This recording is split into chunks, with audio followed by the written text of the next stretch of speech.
ได้มีพิธีเฉลิมฉลองวันสิ่งแวดล้อมโลกและวันสิ่งแวดล้อมแห่งชาติวันที่ 5 มิถุนายนภายใต้คำขวัญลดพรการนำไส้พลาสติกเพื่อสิ่งแวดล้อมที่สะอาดและสดใส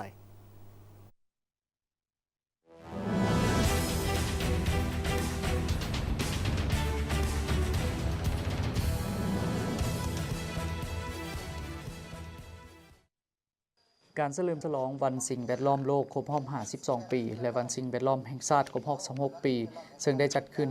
ที่พระธาตุอิงหังนครไกรสอนแขวงสวรรณเขตโดยการร่วมมือระหว่างกระทรวงทรัพยากรธรรมชาติและสิ่งแวดล้อมและอำนาจการปกครองแขวงสวรรณเขตภายใต้การสนับสนุนขององค์การสหประชาชาติประจำลาวเข้าร่วมมีทานบุญโจมอุบลประเสริฐเจ้าแขวงสวรรณเขตทาสนางบุญค่ำวรจิตรัฐมนตรีกระทรวงทรัพยากรธรรมชาติและสิ่งแวดล้อมท่านบาโกเดียมาโกนอฟผู้ต่างหน้าองค์การสหประชาชาติประจำลาวมีห้องรัฐมนตรีห้องเจ้าแขวงหัวหน้าห้องหัวหน้ากรมหัวหน้าห้องหัวหน้าแผนกต่างหน้าองค์การจัดตั้งสากลประจำลาวพร้อมด้วยพนักงานที่เกี่ยวข้องและแขกรับเชิญ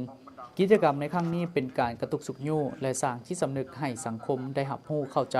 ทั้งมีส่วนร่วมในการปกป้องรักษาสิ่งแวดล้อมและทั้งเป็นการปลุกระดมกำลังใจเป็นแห่งกล้าให้ประชาชนบัดเผาชาวแขวงสวรรณเขตได้ร่วมแรงร่วมใจกันอย่างจริงจังในการปกปักรักษาทรัพยากรธรรมชาติและแก้ไขปัญหาสิ่งแวดล้อมภายใต้คำขวัญของปีนี้แม่นลดพรการนำไส้พลาสติกเพื่อสิ่งแวดล้อมที่สะอาดและสดใส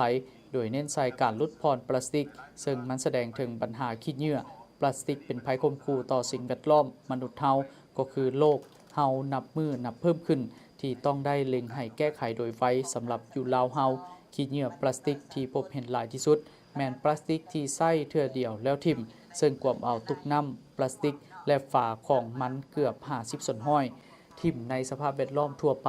และแหล่งธรรมชาติห้องลงมาแมนทงยางพลาสติกกวมเอา23 ส่วนห้อยและอื่นๆตัวเลขดังกล่าวแสดงให้เห็นว่าถ้าเฮาบ่พร้อมกันลดพรการนำใช้พลาสติกและแก้ไขแต่เดี๋ยวนี้ปัญหามันจะยิ่งเพิ่มขึ้นในตอนหน้าซึ่งมันเรียกร้องให้ทุกคนในสังคมจะต้องได้ประกอบส่วนอย่างตั้งหน้าในการปกปักรักษาสิ่งแวดล้อมท่านแสงศักดิ์หัวหน้าแผนกทรัพยากรธรรมชาติและสิ่งแวดล้อมแขวงสวรรณเขตให้รู้ว่า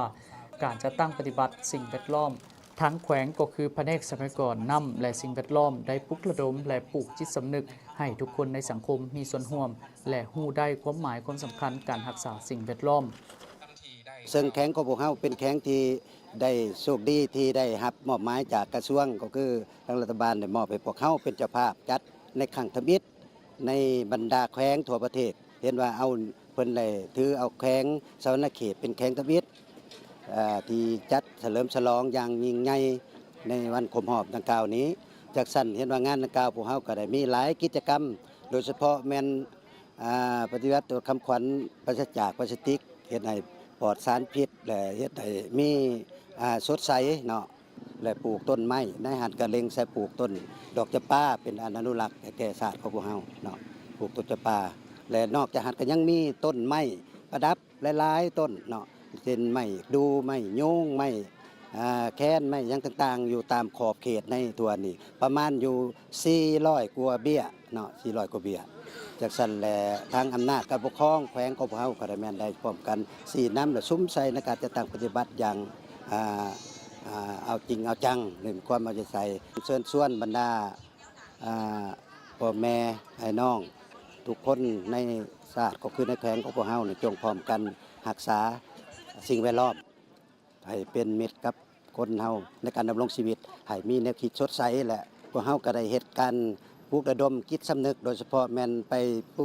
ปเผยแพร่ระเบียบการต่างๆโดยเฉพาะอยู่โรงเรียนที่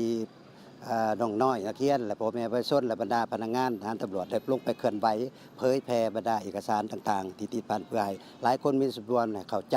และมีความเห็นความสำคัญแก่เรื่องงานสิ่งแวดล้อมของพวกเราในต่อหน้าในการเฉลิมฉลองครั้งนี้มีหลายกิจกรรมที่สำคัญเป็นต้นการปลูกต้นไม้ประกอบมีไม้ประดับและไม้อุตสาหกรรมไว้อยู่บริเวณอ้อมรอบบริเวณพระธาตุอิงหังเพื่อเฮ็ดให้สถานที่แห่งนี้เต็มไปด้วยสีเขียวมีความสวยงามทั้งเป็นการรักษาสิ่งแวดล้อมที่ดีในบริเวณดังกล่าวนอกนั้นยังมีการวางแสดงผลงานจากภาคส่วนเกี่ยวข้องของแขวงศูนย์กลางการแสดงศิลปวรรณคดีห้องเพลงและถามตอบความรู้รอบตัวจากนั้นผู้เข้าร่วมยังได้พร้อมกันปลูกต้นจำปาพ ร้อมทั้งมอบไปย่องยอให้บรรดาหัวหน่วยธุรกิจที่ได้ประกอบส่วนปกปักรักษาสิ่งแวดล้อมและอื่นๆ